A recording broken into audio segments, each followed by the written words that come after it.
कमल के फूल पर बैठल हाजी भोला बाबा।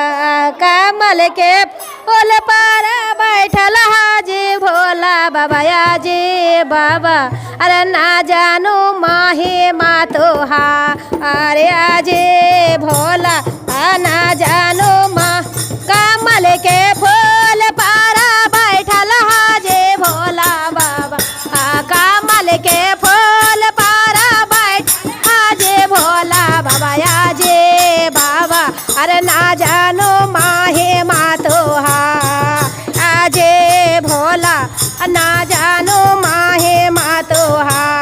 अरे आज हमारी माहे माया पार है गे सीसिया गे।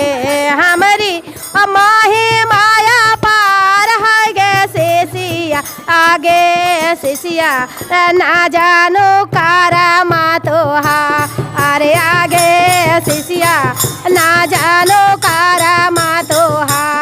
अरे आगे सीसिया ना जानो का हमारी कारा माँ भले है जी भोला बाबा।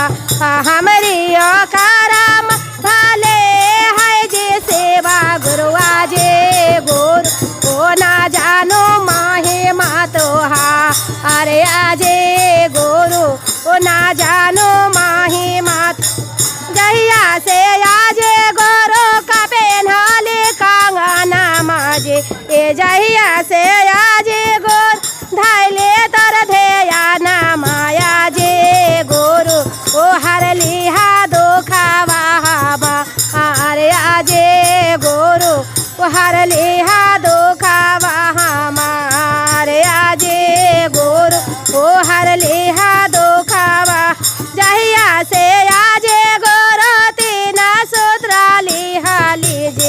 ए जहिया से आजे गो तीन सूत्र लिहा ले। आजे गोरु ओ तीन सूत्र वाया लाभो ले। आजे गोरु ओ तीन सूत्र कमल के फूल पारा बैठल हाजे सेवा गुरु।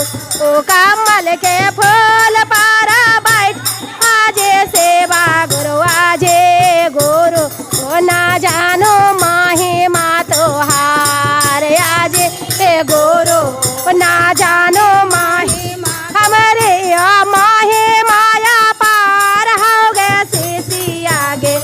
हमारी माहे माया पार हो गए सीसिया आगे सीसिया रे ना जानो कारा मातो हार। आगे सीसिया ना जान हमारी कारा माँ भाले है जी शिवा गुरु। ओ हमारी कारा माँ भाले है जी सेवा गुरु। आजे गुरु ओ ना जानो माहे मातो हा।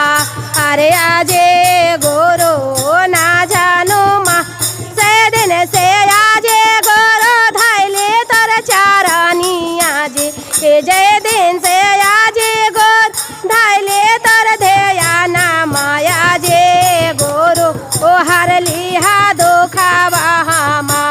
अरे आजे गुरु ओ हर लिहा पहला में दाया मंगवा दो सारा में चारा चाजे।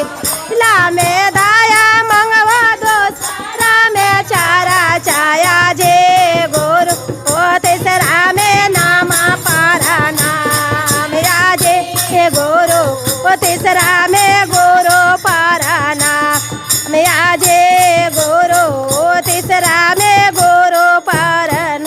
बोलते शंकर भगवान की जय।